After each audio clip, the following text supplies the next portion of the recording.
Hi, I'm Molly Tanenbaum. I am a clinical psychologist and a clinical researcher at Stanford University School of Medicine in the Department of Pediatrics. I'm excited to be part of D-Data and to talk to you all about how to support people who are starting on CGM. Hi everyone, I'm Molly Tanenbaum from Stanford University School of Medicine.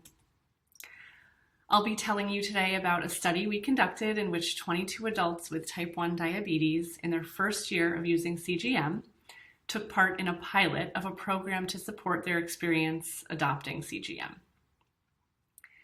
It's a program that's geared towards meeting people where they're at in their device journey and supporting them along the way. And we hope that it's something that can be expanded to reach more potential CGM users. But first, to explain why we created this program. In the United States, registry data from the T1D ExChange shows that less than a quarter of adults meet the treatment goal of having an A1C under 7. We also know that one of the things that helps with getting closer to those treatment targets is using CGM. This chart from the T1D ExChange shows A1C by device use. I highlighted just the adults in the sample on the right-hand side, those not using any devices, and those on just insulin pumps without a CGM had higher A1Cs than adults who use CGM, whether or not they were also using a pump. However, the same data also showed that only between 22 and 37% of adults with type 1 diabetes were using CGM, so that's still lagging behind insulin pumps that are around 60 to 70% of adults are using. So since we know that CGM can help with reaching treatment targets both on its own and as a key component in closed loop systems, we wanted to explore ways of helping adults with type 1 diabetes to adopt and stick with this technology.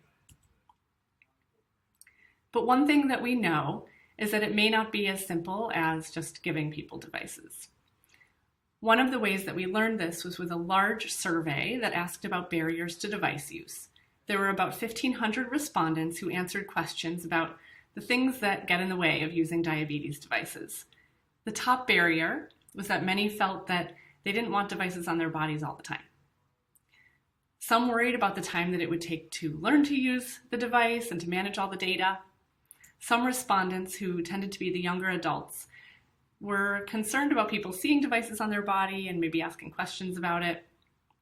And finally, some people felt nervous that the device wouldn't work or that they couldn't trust it. So this feedback provided direction and a framework for creating a program that could target these key barriers to device use, and that would provide both practical and psychosocial support for using CGM. We created onboard, which stands for Overcoming Barriers and Obstacles to Adopting Diabetes Devices. And I'm going to tell you a bit more today about this program and share some preliminary results from our pilot study. Onboard has multiple goals in supporting people who are using CGM.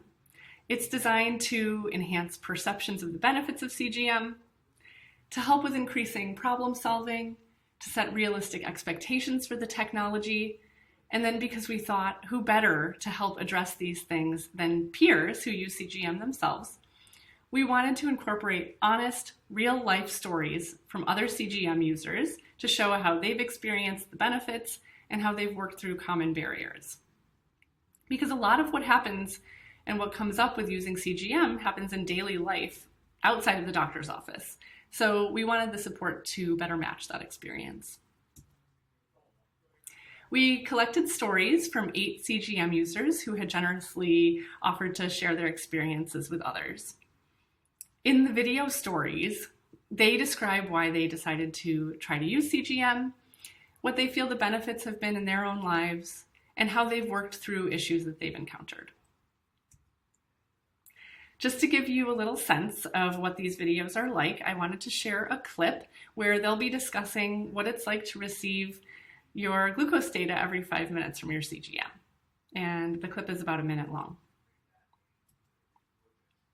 Getting data every 5 minutes from Dexcom is a lot of information for sure, and I'm a doer. Like, I always want to act on information, so like relaxing that part of me was a bit of a challenge in the beginning. I think I'm better about it now. But yeah, trusting that just because there's an up arrow doesn't mean I'll go to infinity, and just because there's a down arrow doesn't mean I'm headed towards zero. You have more data, so it never really gets away from you. And a friend of mine on Facebook, coined the term hyperglycemia. This idea that I'm always looking at my Dexcom to know, am I going up, am I going down? And there's a part of the technology that you have to sort of distance a bit and live life, and sort of accept that this disease can be controlled to a large degree, but part of it is random. You have to sort of be willing to work through some of the randomness and live life in between. And with so much data coming in, sometimes making those decisions can be even more complex. But it's better to have the data than not. So, it's a learning process over time. Where it can. So by sharing their experiences, each person in the video is modeling how they've problem solved with their own barriers. By showing a variety of stories, we hope to convey that there isn't one way to manage diabetes or relate to CGM. The overall onboard program consists of 4 one-hour-long sessions delivered one-on-one over Zoom. A typical session involves checking in generally about how life is going with CGM and if any issues have come up. All the sessions include playing a video, like the one that you got to see part of, that focuses on a particular topic or theme. And then each session has discussion about different aspects of that particular theme as it relates to the individual. And here's an overview of the content for each session. For the physical topic, we talk about skin irritation, managing adhesives, placement on the body. For managing data, we talk about what the trend arrows mean, customizing alerts. We talk about some of the thoughts and feelings that can come up in response to the data. For social barriers, we talk about experiences with unwanted attention for diabetes and how the addition of a device that may be visible or audible to others may be experienced. And finally, for trust, we talk about the process of building trust in a device and strategies for developing and sustaining trust over time. Participants are also prompted to try out some practices in their lives between sessions, and those are tailored to the individual, but may include things like having a conversation about CGM with someone in their life, getting experience with customizing alerts, or sharing data with someone. For our pilot, we wanted to look at whether participants thought that this was a helpful program, and it turned out we had excellent retention. So anyone who showed up for the first session ended up completing all 4.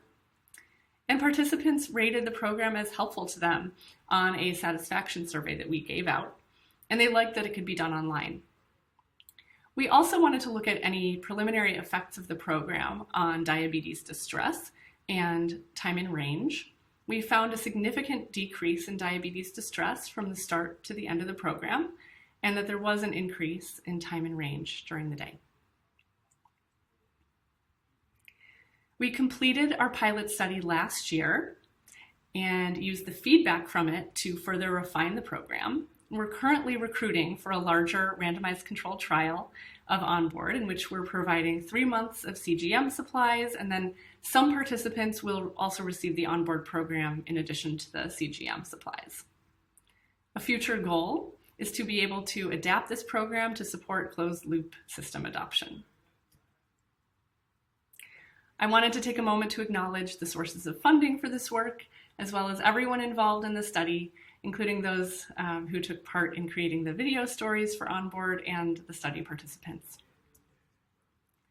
Feel free to contact me with any questions, and also, again, we're actively recruiting adults 18 to 50 who aren't currently using CGM.